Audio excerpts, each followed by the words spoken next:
Hey everybody, Shop Teacher, welcome back to the channel. Here it is just a Saturday afternoon here at the shop, and don't have any students here, but I had to meet somebody up here. They donated a car to us, so I had to take care of some paperwork, but I've got a few things going on, and this will give me the opportunity to go through and show you guys a few things on the Trailblazer as we're sort of in gosh, I had a surgical procedure done the other day, so it makes me think of like surgery when we get into these cars, but we're in surgical prep to remove the engine, and I'll show you if you've got a Trailblazer, if you want to do something like this, how you can do it. So hang tight, we're about to take a look.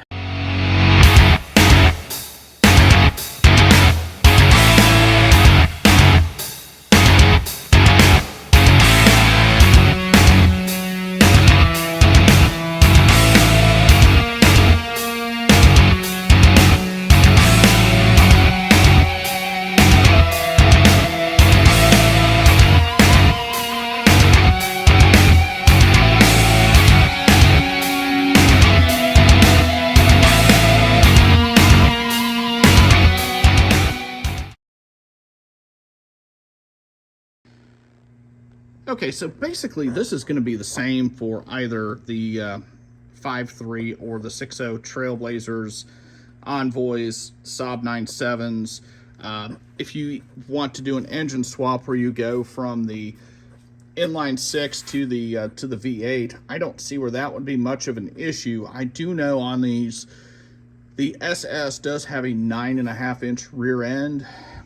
The inline 6s have an 8-inch, and the 5.3s have an 8.6. So you may want to consider that when doing your engine swap if you're going to do that. But sure, if you wanted to do something crazy and out there, you know, all you have to do is get a standalone engine harness and get the engine mounts, and this thing should, you know, just kind of bolt in and get the parts you need. But here we are with the 6-liter. Okay, what I've done now and where I'm at with it is all the harnesses are unplugged.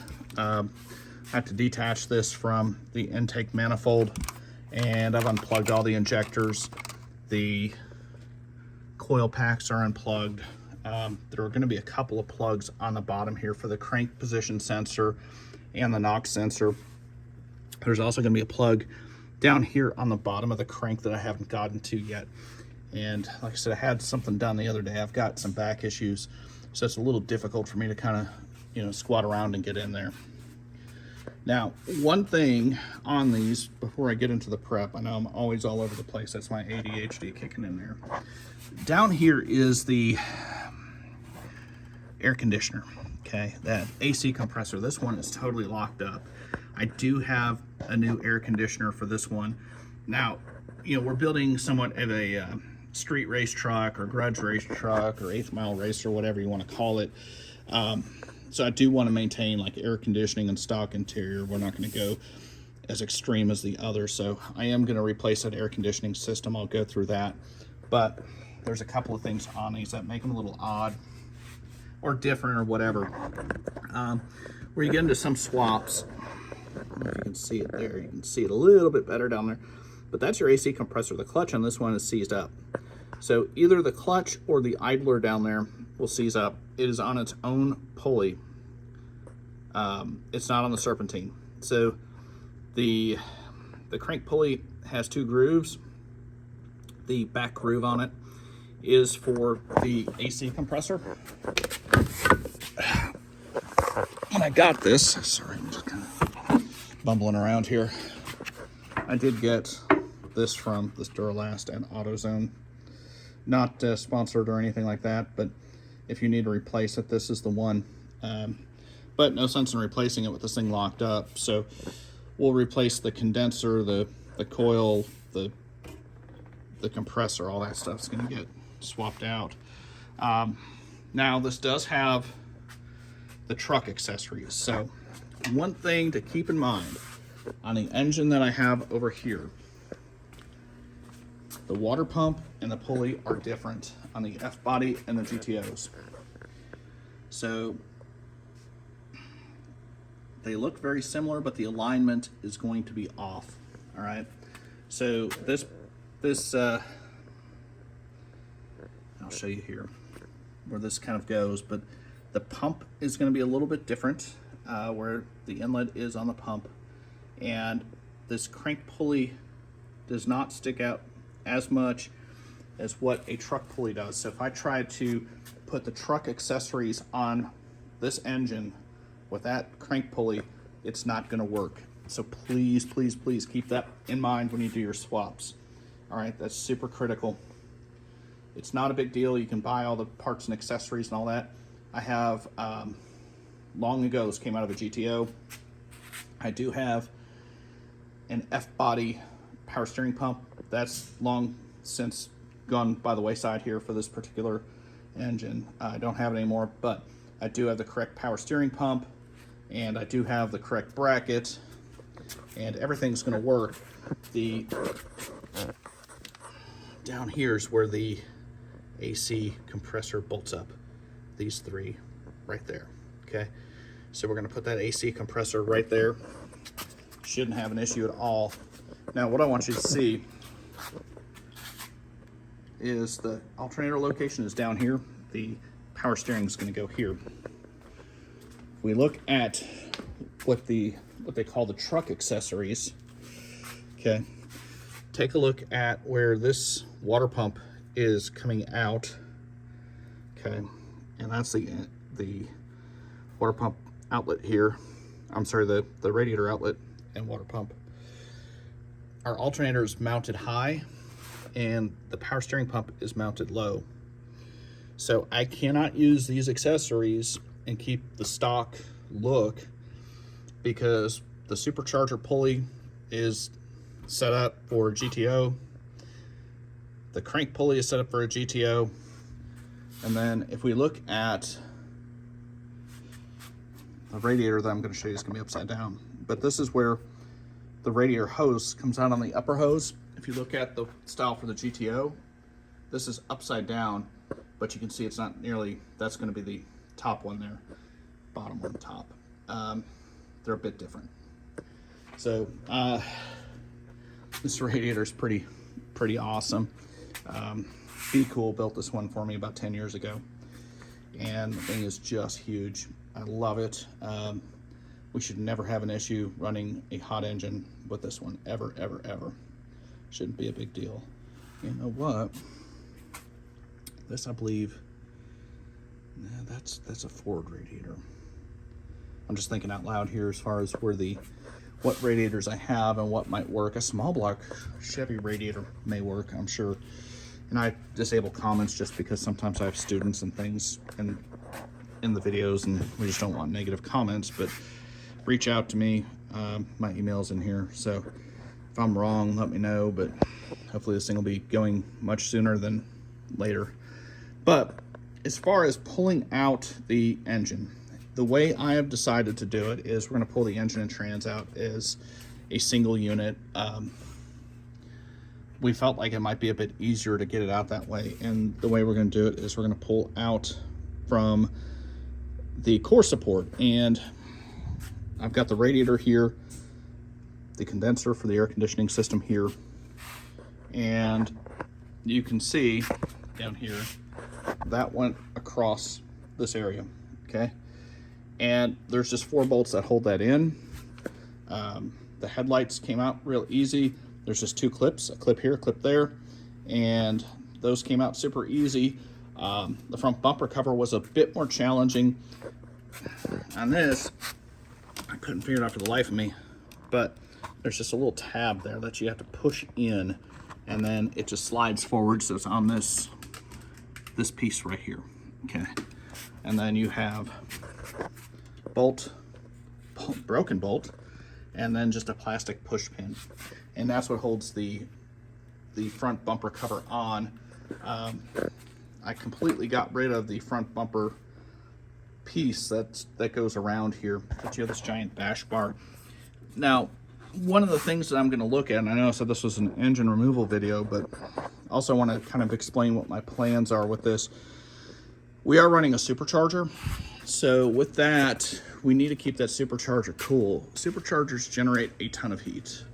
This is the truck the engine came out of. So right here is basically a radiator or a heat exchanger and a water box for the supercharger. Okay, so the supercharger is going to essentially run its own radiator. We need to keep it cool. They get extremely hot. They work hard.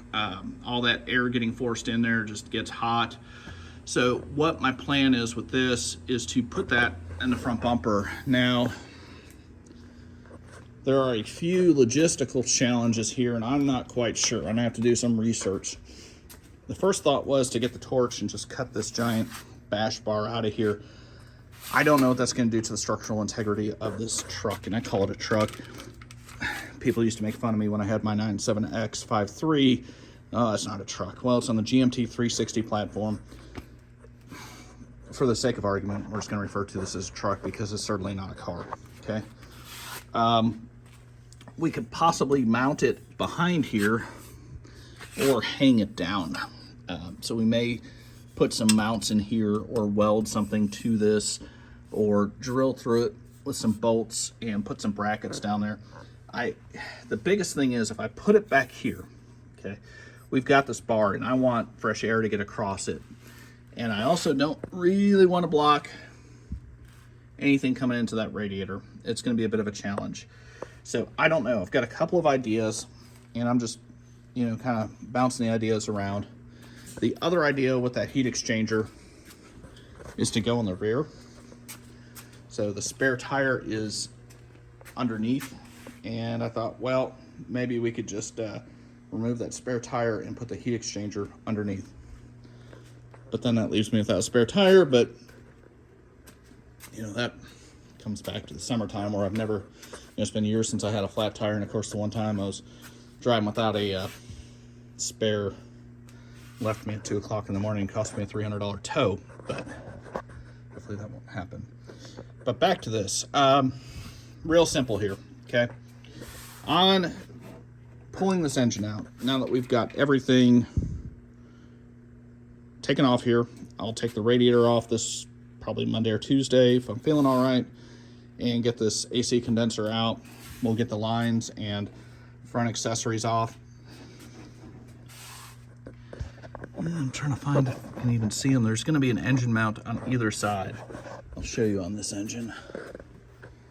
So, kind of where this one is, it's just sitting there, but you can see where the paint's sort of chipped off there. You've got 3 or 4 bolts there, and you're going to have an engine mount bolted there, and then one to the frame, okay? And these are some of the sensors that are going to have wires going to them that you just don't see, and you'll have to get it underneath the vehicle, the truck, the GMT360, to unplug those wires. This is your crank sensor. That's a knock sensor. Now on your Gen 3 motors, this is a Gen 4, the knock sensors are going to be in the valley. Those are a pain in the ass. And then on the Gen 3s, I think the knock sensor is just on the back of the block. But one thing you have to be very careful of on these Trailblazers, they were sort of a parts bin special, okay? So was the GTO. And we ran into a big issue with the GTO when we went racing with it. The GTO used like the E40 Gen 4 computer, but it used a Gen 3 reluctor wheel. Holy shit, that caused a lot of problems. So if you see a black sensor back here, that means it's a 24X. The gray represents 58X. And depending on your computer system, that makes a huge, huge difference, okay? It's just not going to work. So we had the GTO plugged in on this. We rewired the whole thing. We had a Gen 4 computer. We had the Silverado electronic gas pedal because the gas pedals wouldn't interface. And it was just a huge pain. And then, what happened? Dyno day, we get there, and the car won't start. And it won't start. And it won't start. And then we're looking at the computer and cranking the computer. There's no crank signal. It's not showing any RPMs. So we thought, okay, well, maybe it's a bad crank sensor. Just to show you, there's just the one, and then there's a knock sensor on the side too. Okay, we thought maybe it was a bad crank sensor, and that wasn't the case. We just had everything wrong. Okay, here you've got a cam sensor, so you got a little sensor that plugs in here.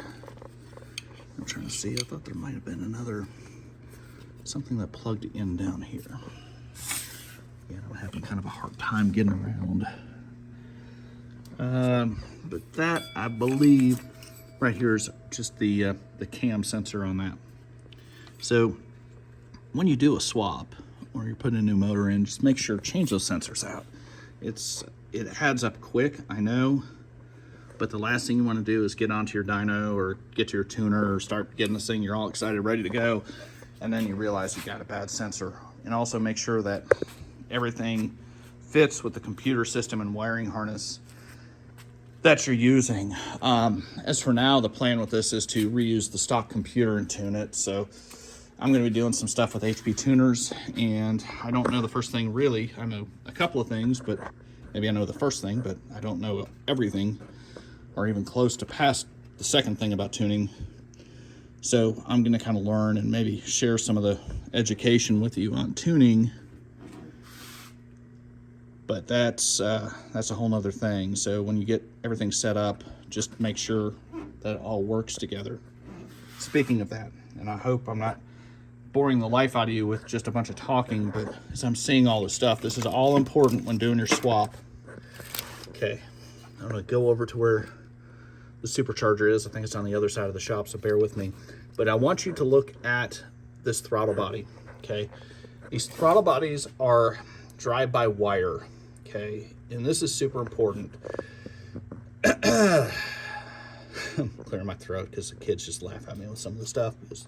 You repeat it 100 times a day. I do, because it's important. So drive-by-wire means it plugs in. You have an electric gas pedal with a sensor on there. These are with the GMs, I think after about 04, 05 is when everybody went to this. All of the Trailblazers, 6-cylinder or V8, or the Envoys, I say Trailblazers, but understands the whole GMT360 platform. It was the first vehicle ever in GM's lineup from day one to get the drive-by-wire. Okay, so if you're going to do a swap from a 6 to the 8, and you don't want the electronic gas pedal, okay, because what you got on your 6-cylinder, I don't know if it'll work. I'm guessing it's going to be a real pain in the ass. But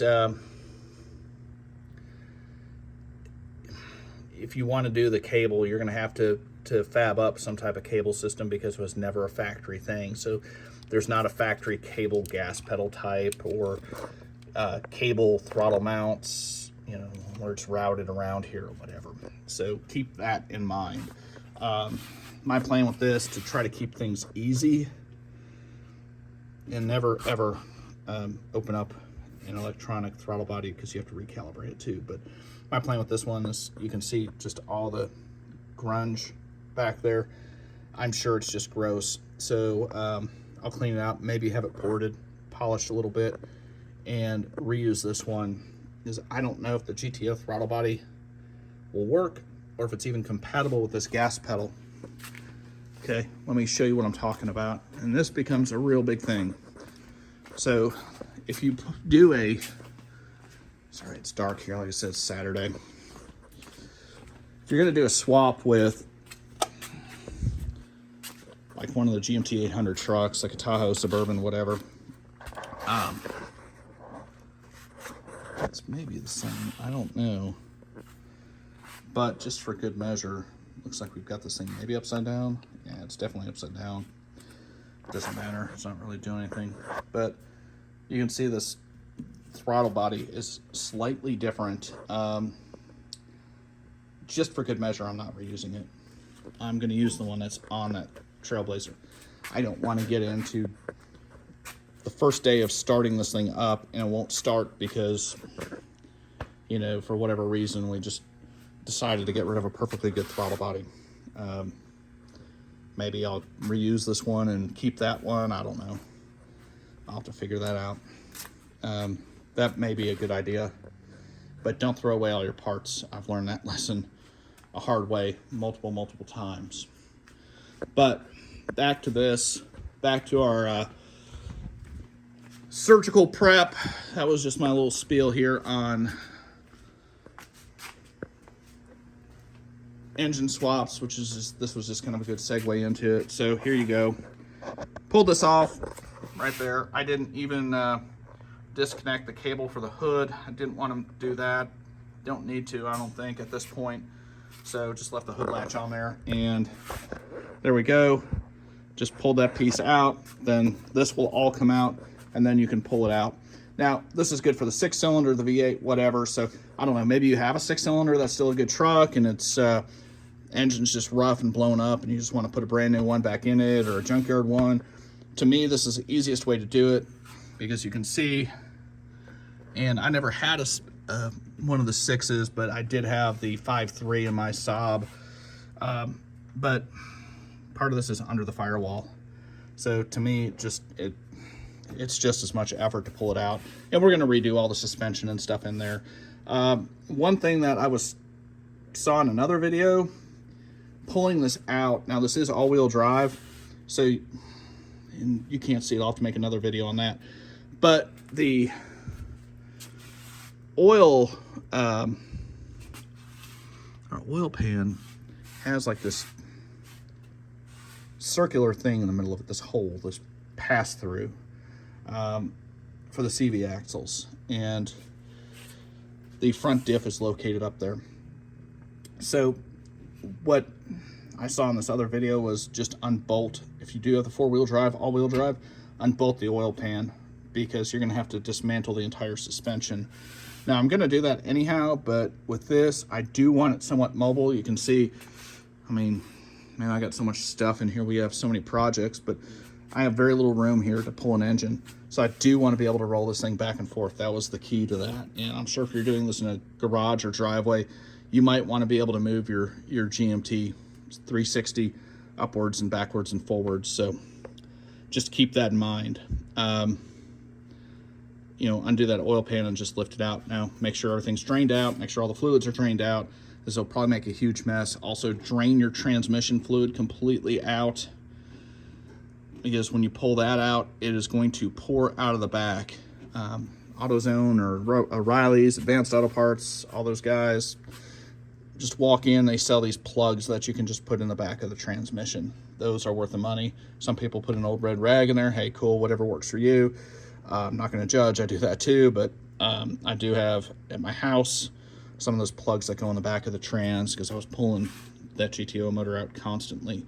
But yeah, just plug it up, you know, drain it, make sure everything's plugged up so you can minimize the fluid drip, and you're good to go. Just unbolt everything, unlock everything, and should be good. So hopefully one of the next videos I show you will be this engine kind of naked in here with no accessories and ready to pull. And I'll show you my LS lift plate too, if I can remember it. I forgot it last week, but I'll bring that up to the shop and we'll put the lift plate on here so we can yank it out. All right. Peace out, folks. Thanks for hanging with me if you stuck with this 20 minutes of babbling. Appreciate you. Much love.